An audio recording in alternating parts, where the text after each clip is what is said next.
our Professor Chess videos. I hope you guys enjoyed all those club games that I showed you in that video just previous to this one. That was a lot of fun to play through all the club games and pick out different fun ones. This one is one I have never seen between these two titans. Two of my very favorite chess players, Nimzovich and Alexander Alekhine. And I've been told that I mispronounced both of their names, and I don't care. Oh, well, I mean, I do, but they spell it Nimzovich. I've seen it with the V, and I grew up with it with the V, so I'm going to call him Nimzovich. I apologize, Aaron, if that's not how to pronounce it. Alekhine, I've heard pronounced a couple of different ways, and it's okay. I can't pronounce it right, and I'm not going to worry about it because we have a game between these two that is absolutely magnificent. Nimzovich is playing the white. Alexander is playing the black pieces. This is a game of titans. This is in Semmering 1926, so they were... Nimzovich was at his peak. Alekhine was getting there really quick. By now he had played for 25, 27, 28 years or whatever, and he was potent. It was, I believe, don't quote me exactly, historically, when Alekhine was doing so many blindfold games of chess, at one time he did 26 of them in one setting, and he won the majority. That's staggering. Yeah. Really powerful minds, both of them here. And of course they were both always nervous playing each other. And so you're bound to have fireworks in the game. And so not a big bother for... And then F4, look at that, right up front, out bat, and you go, holy rookie, Batman. Hold on, this is Nimzovich. This was before they discovered pushing the F-pawn was a no-no. Thank goodness, otherwise Nimzovich would have been mowed over. As it is, Nimzovich is mowed over. Let's just keep watching. C5, G3, Knight C6, so they're both coming hard. The spatial advantage is Nimzovich's at this point. I don't think there's any question. He's going to try some hyper-modern ideas. Him and Richard Reddy, they did the hyper-modern of being kettling to lambast the chess that came up from the 1800s in Steinitz day, so on and so forth. So he's going to go hyper-modern on Alekhine. Don't know how good of an idea that is. We'll see. Bishop e7. Alekhine does the old favorite standard, let's get the pieces out of the way so that we can castle trick. And they both castle early. Very wise of both of them. They're both fierce players. Nimzovich will strengthen the center. Actually, Nimzovich is going to contest this square with Alekhine. And we shall see what happens here. And Alekhine goes here. Moving his knights around, trying to get situated. The center, for all intents and purposes, is not going to have a lot of traffic through it, so it is not necessary to be super speedy at total development. They're going to try to arrange their situation more than worry about getting every piece in immediately once right now. You know what I mean? And they're both doing this. And now Alekhine decides to push for a little bit more space.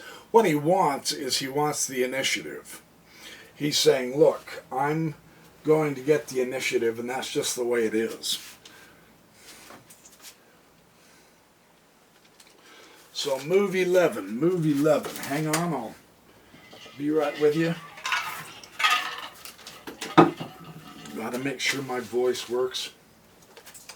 And now Nimzovich gently comes here. Alekhine gently responds. Nimzovich violently attacks Alekhine's pawn. It is remarkably interesting that Alekhine retook with the pawn. Not the bishop, not the rook. The pawn. Kind of interesting, isn't it? Not something I expected at all.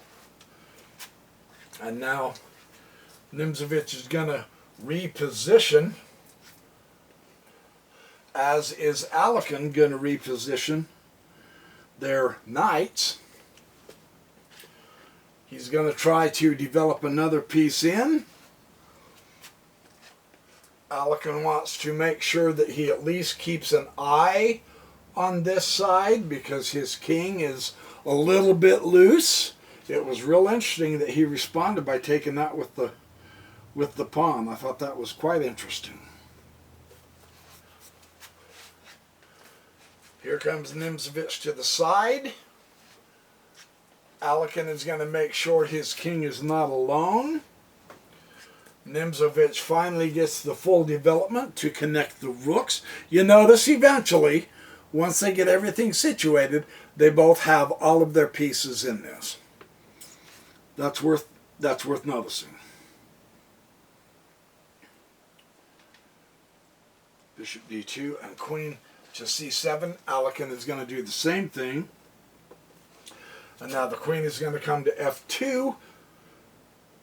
And he wants the f file. And now Alekhine presses the pawn. He's trying to get more. See, again, this principle, Nimzovich has indicated, quite honestly, that he wants to go to the king side. And Alekhine is counterplaying on the queen side. But you notice he's not very far behind. If he's behind at all, he's actually in the lead here. Very cool to see this. And Nimzovich takes the pawn. And the knight comes to here. Outpost knight, hitting deep into the territory of Nimzovich. However, the bishop does take it. There's no reason to let that knight sit right there. No way, no how. And then the pawn takes it.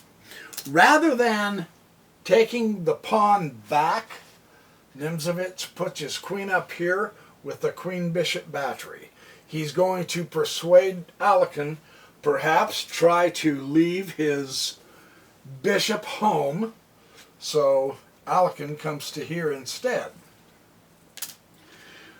What this does in effect, preventing that bishop from moving, because then the pawn would be weak, you see, is it makes it so that Alekhine can't connect his rooks, nor can he bring the rooks harder into the game. And so that's kind of an interesting little point there. Now the knight will come up into e4, maintaining, if not possession of the center, good influence of the center. Both players are subtly doing that. Here is a direct jump on the center, hitting the bishop. You notice the bishop is not defended of Alekhine. It's just a free piece out there. So he's got to be careful. He'll bring it back. And now, target. You got a target. Hit it. Right? Queen comes over. Nimzovich says, well, hey, target. Right? So queen comes back. Maintaining this idea of this passed pawn, although it's not going to get very far yet, we'll see how Alekhine manipulates this, right? And now Nimzovich will go king h1 and then knight d5. So see, the moves of Alekhine is to protect that pawn. He is coming in to protect that passed pawn because that's a powerful piece right now. That makes sense why he's doing what he's doing. Nimzovich is gently, you notice this is not a blitzkrieg attack. It's not speedy at all. What he's doing, and it was kind of his style, is he is he is advancing, but he's always maintaining his center, something I need to learn. I've been blown out of the center a few of my games recently. I've got to double check that, you know. So you can see that he's very carefully, because with every pawn push, he had good influence on this square. With every pawn push, you leave weaknesses. That's an interesting thing about pawns, right? So let's see what happens. Alekhine comes directly into the heart of the territory again. Now this is twice in one game that he has hit the bishop. That bishop has a fantastic diagonal, and it is keeping this bishop in place without question.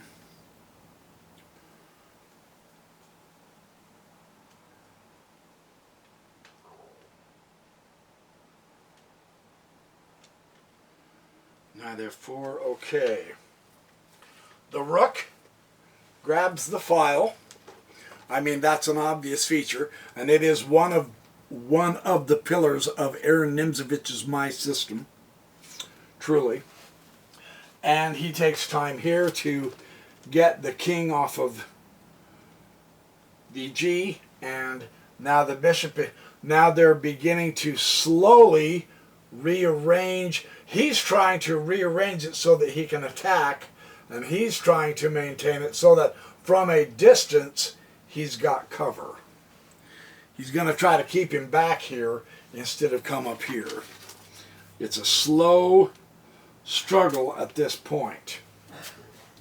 Now he takes the F5 pawn, because those pawns can become deadly battering rams if he's not careful. It looks at this point like Alekhine's doing pretty well.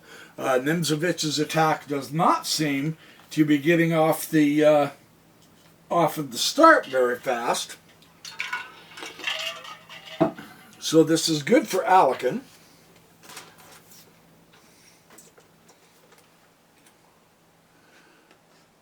Once again, maintaining contact with the center and the kingside force of Nimzovich. So he's maintaining him. He's keeping him in his guns. He realizes if he's not careful, Alekhine has enough. The way Alekhine has redistributed this, he has enough here that he's going to push that pawn in if Nimzovich doesn't pay attention to details. So here we go. The bishop will come up.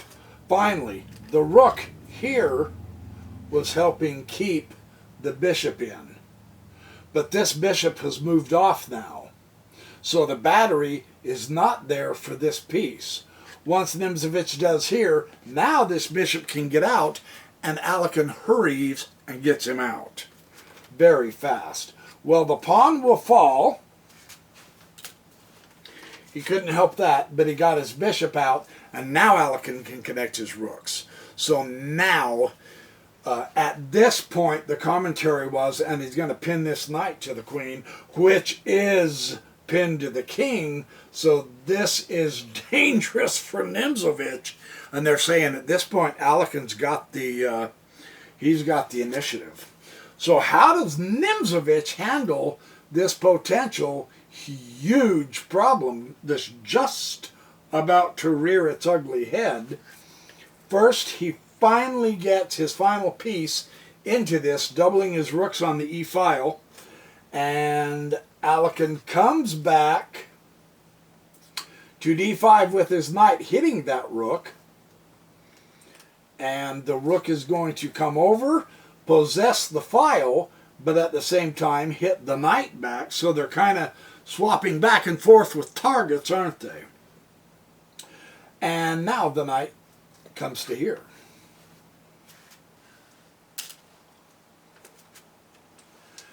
And rather than try to fool around manipulating in the center, Nimzovich has moved enough of his pieces around in such a way that he gives the beginning. of his attack. Kablam, check. Powerful. And you go, how is that powerful? He simply took the knight, because it's a knight sacrifice, and all it had to do was manipulate the pawn. He did change the king side of Alekhine, just enough that the attack could potentially be successful. There was no one who was better than Alekhine at defending, however, right? Queen comes up, and the comment here is, this is the finest waiting move in all of chess history. Now let me explain this just briefly. Why did that move get everyone's attention?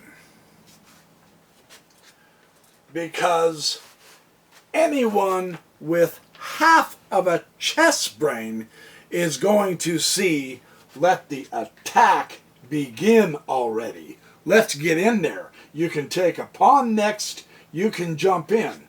But instead, he gently does a prophylactic move.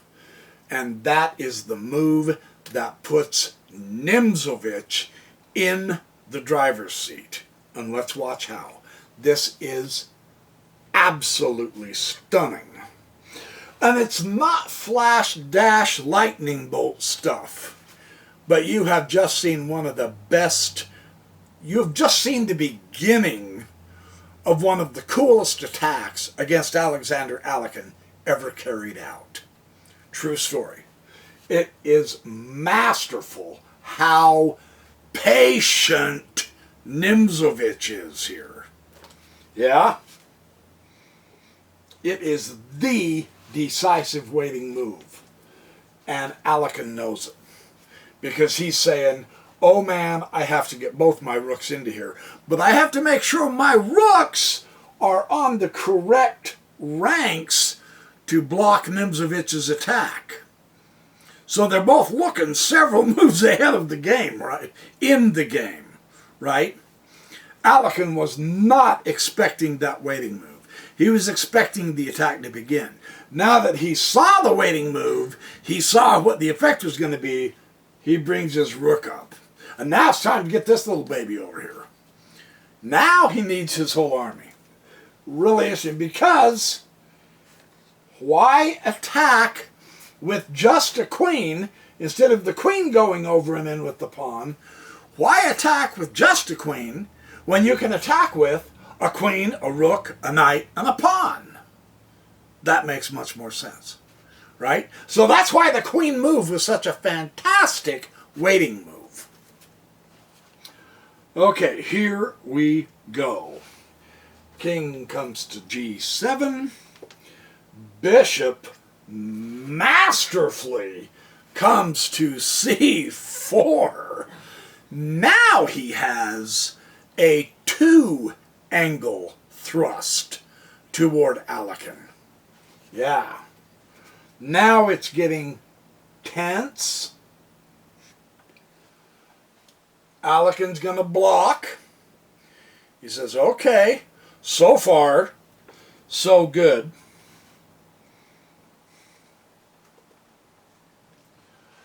And now with the pawn, Nimzovich begins to further manipulate and break down the king cover of Alekhine. And his knight takes the knight because there was a very powerful combination with the knight, the queen, the rook that Alekhine was seeing. I honestly haven't seen it, but Alekhine doesn't just play sloppy all the time, just sometimes. In this instance, he's not playing sloppy. Nimzovich is attacking on the side. Alekhine is attacking in the center, which is the proper response. I've said that in several recent videos too. Yeah. So this is going to be a tight game, but Alekhine loses the rook and has a discovered check. but he felt it essential to get rid of that knight first. So now king f8, and the rook takes the knight, coming right up the center. You can still see, even as they're whittling each other down toward the end game, they're still fighting in the center, aren't they? They've never really ever taken each of the other out of the center. This is a great lesson for me. This is one reason I wanted to show this as a video, so that it would reinforce it in me. I have to learn how to fight for my center stronger, right? So this is really good. Bishop takes e4 check, and all of a sudden you go, whoa! Alekhine has a queen, Alekhine has a bishop, Alekhine has a bishop. Nimzovich has fooled himself if he thinks he's going to outfox Alekhine. Notice how the tables keep moving back and forth. Now what do you do if you're Nimzovich? Well, he took it with the queen. That's one way to solve the problem. Get rid of the double queen, or the double bishops. And now king e7. And of course, he's going to bump in and queen check. And what that does is it brings this rook over to here, and it keeps the king where he wants him. And now the queen comes to here.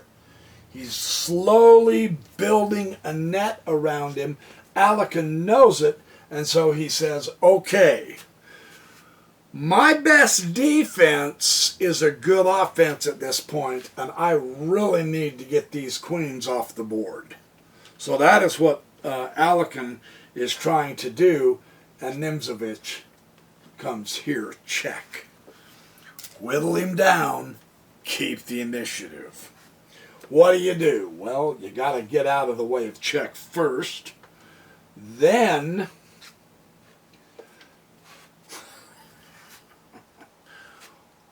wow, what a tactic. Alekhine, the great Alekhine, has alignment problems with his king and queen, and Nimzovich immediately takes advantage of that. He says, oh, I'm liking this.